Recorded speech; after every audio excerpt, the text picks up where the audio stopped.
Beef carpaccio is an Italian dish usually served as a starter or for lunch. You can get pretty creative with what you top your beef carpaccio with, but at its roots, it is thinly sliced raw beef. Where I'm from is kids were sort of taught that red meat should be cooked before eating for safety and health concerns. Carpaccio laughs in the face of all of that. If you're thinking about freaking out, please don't. I want to mention that raw meat has been eaten all over the globe for a very long time. The point is, if your beef is fresh and high quality, the chances of getting sick are very low. That being said, please do not go out and grab some mystery meat from the back of the freezer at your local grocery chain. It's definitely in your best interest for both flavor and safety to source some quality beef for this. I highly recommend serving carpaccio when it's warm outside with a nice crusty loaf of bread, and of course, if you're of age, some nice light red wine.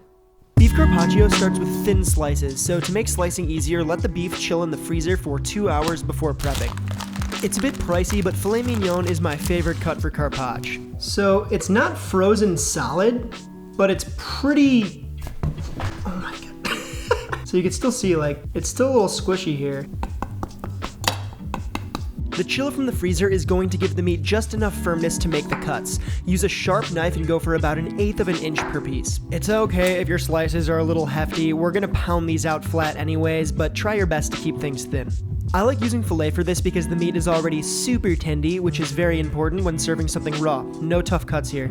So at this point, a lot of people will lay some plastic wrap down, grab a meat hammer, and sort of pound out the meat until it's super, super thin, but you don't really have to do that. Today, we're just gonna use minimal equipment, use what Zeus gave us, and pound the meat out with our hands and knife. Use the palm of your hand to gently bounce while slightly pushing the meat outwards. The idea is to flatten, spread, and tenderize the meat. This stuff is so tender you don't even need a meat mallet. A big tip here is to take it easy and don't hulk it on this step. Remember, the beef is already mega tendy, so any excessive roughhousing could smash and destroy the meat. Remember, just take it easy, take it easy. Remember, these are supposed to be thin slices, and there's wiggle room in that wording. I like my carpaccio on the heftier side of the thin scale, but you know, you do you.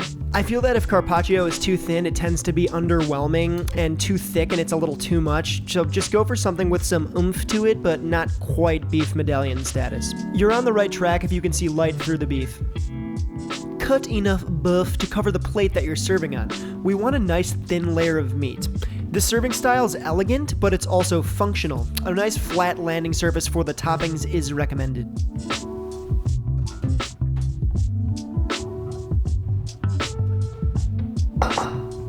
Okay, so at this point your beef is prepped. You can put some plastic wrap over it and keep it in the fridge for a couple hours if you want to get that part done ahead of time. As far as the topping goes, you can really put whatever you want on your carpaccio. It's very early spring here in Chicago, hardly spring at all, but I'm very stoked to start working with new produce. So here we just got some asparagus and some snap peas. At this stage, you can get as creative or stay as classic as you want with what you choose to top your potch with. It's classic to dress carpaccio with lemon juice, olive oil, salt, pepper, some sort of a hard cheese, and arugula, but I like my carpaccio stacked tall and proud with veggies and other green stuff too. Think about flavor, color, texture, what's in season, what ingredients might complement the luscious red beef and the final dish. You can add as much or as little of the topping as you want, but think of it like pizza. You don't want the entire dish to be topping, but you also want enough on there to see and taste it.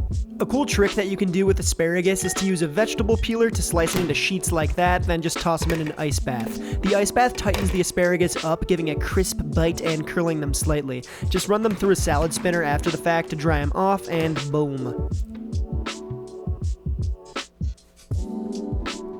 Alright, veggies are prepped, finishing ingredients are at the ready. All we have to do now is build, fam.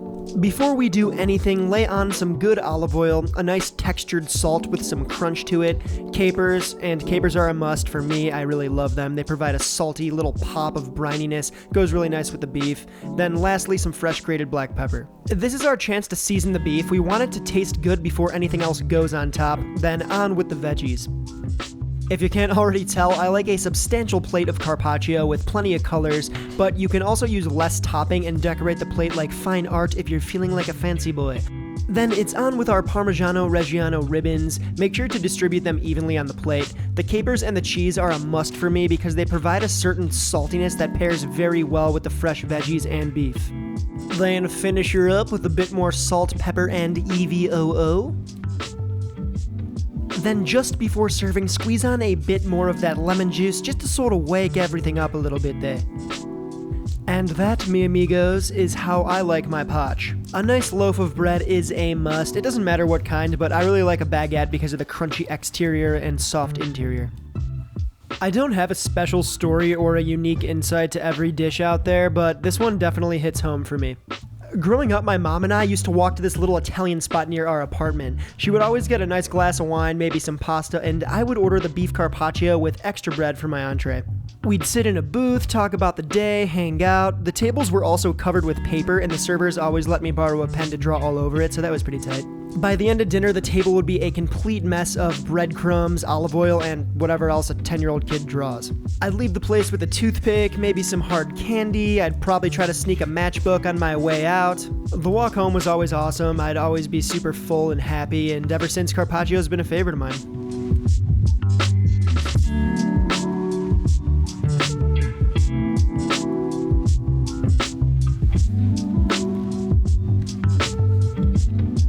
Carpaccio was actually invented sometime in the mid-1900s, so it's pretty young as far as classic cuisine goes. The dish was actually named after a famous painter who was known for using various shades of red and white.